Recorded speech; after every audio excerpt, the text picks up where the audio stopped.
So hey everyone, welcome back to the vlog. और आपको भी लग रहा होगा कि हम रात के अंधेरे में अपने ही घर से क्यों भाग रहे हैं, but let me tell you, ये रात का अंधेरा पहली बात तो नहीं है और ना ही हम कहीं भाग रहे हैं। एक्चुअली में ये सुबह के 5 बज रहे हैं और हमारी ट्रेन है यहाँ से कहाँ के लिए थंबनेल देख के तो पता चल ही गया होगा कि हम जा रहे हैं बाबा धाम देवघर, जो कि विश्व प्रसिद्ध 12 ज्योतिर्लिंगों में से एक है। और मेरी तो बहुत ज़्यादा इच्छा थी यहाँ जाने की। प्लस मेरे घर वाले तो मेरी तरह ही ट्रैवल इंथुजियास्ट है।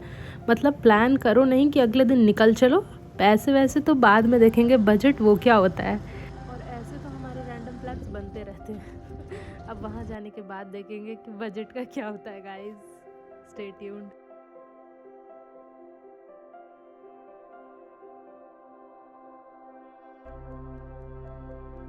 अब देखो यार, अपने पर्सनल एक्सपीरियंस से बताऊँ तो मेरे लिए तो सबसे comfortable, cheapest, easiest, affordable way लगता है train. Like train journeys are the best. आप बहुत सारी चीज़ें एक्सपीरियंस करते हो।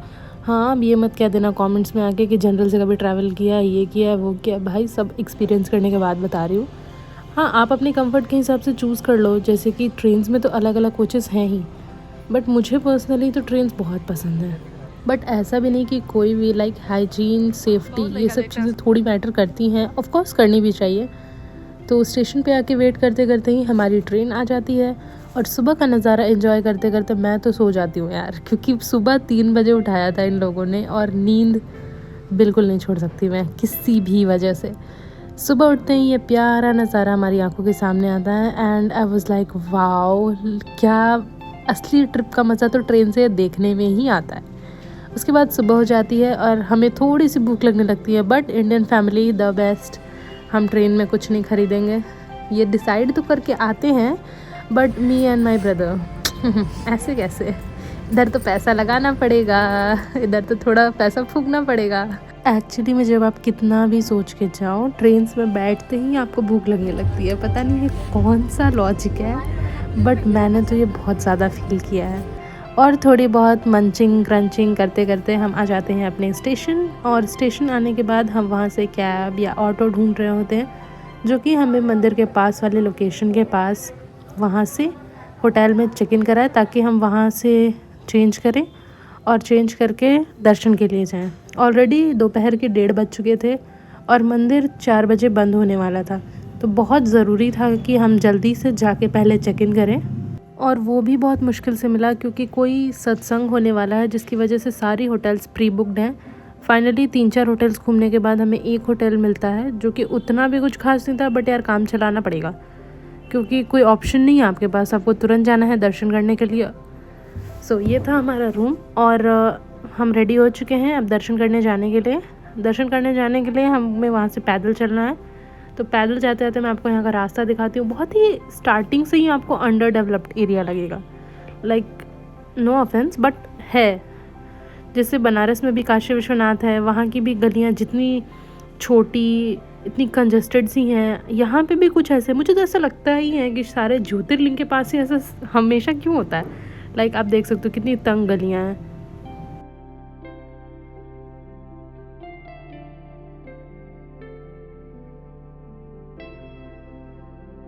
हमारा होटल काफ़ी पास में ही था, जिसकी वजह से हमें जल्दी ही मंदिर दिखाई देने लगता है। और हम वहाँ से आगे जाने के बाद सोचते तो यही है कि हम जनरल लाइन के थ्रू जाएंगे, बट इतनी ज़्यादा यहाँ पे ऑफ सीज़न भी भीड़ होती है कि आपको यहाँ पे जो नॉर्मल यहाँ के लोकल जो पंडा होते हैं उनको लेना ही पड़ेगा। लाइक अगर आपको जल्दी दर्शन करना है, क्योंकि हमने यहाँ जनरल लाइन में लगे लोगों से पूछा भी, तो वो सुबह के 9-10 बजे से लाइन में है और ये दोपहर के 3 बजे तक लाइन में है। तो आप सोच सकते हो ये ऑफ सीज़न है और सावन में तो यहाँ पे पैर रखने की भी जगह नहीं होंगे। ये सारी चीज़ें ऑलरेडी यहाँ पे हो रही होती हैं। तो हमने भी एक पास जो आता है यहाँ 300 रुपीज़ पर पर्सन VIP एंट्री के लिए, वो लिया। और उसके अलावा ये जो बाबा जी थे, इनके साथ दर्शन करने का डिसाइड किया, क्योंकि यार हमारे पास भी ज़्यादा वक्त नहीं था कि हम यहाँ लाइन में लगे रहें इतनी देर तक। बहुत ज़्यादा ही देर हो जाती, रात हो जाती और मंदिर बंद भी होना था।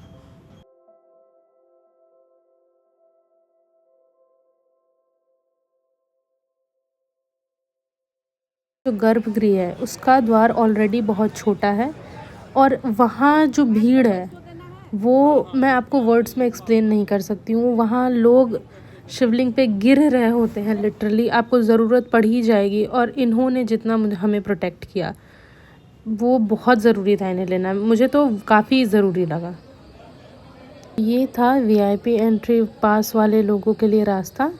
ये एक अलग ही रास्ता है जो कि सीढ़ी सा है, और ये ऊपर नीचे पता नहीं कितने गली जैसे रास्तों में से लेके जाते हैं और फिर उसको मेन लाइन के साथ कनेक्ट करते हैं। ये बाबा हमें पूरा डायरेक्शन दे रहे थे कि हम कैसे कैसे किधर से जाएं।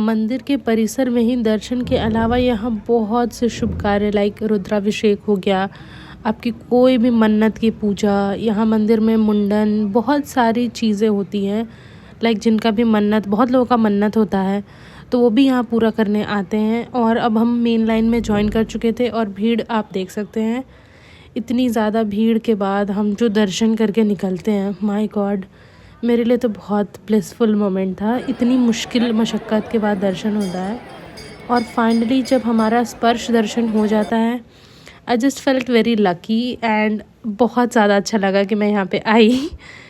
तो फैमिली के साथ आना तो और ज़्यादा अच्छी बात है। यहाँ से निकलने के बाद हम प्रसाद के तौर पर यहाँ के जो सबसे फेमस यानी मशहूर पेड़े होते हैं वो लेते हैं, और यहाँ से रिटर्निंग के टाइम आपको बहुत सारे छोटे बड़े मार्केट्स दिख जाएंगे जहाँ से आप थोड़ी बहुत शॉपिंग मंदिर के बाहर कर सकते हैं।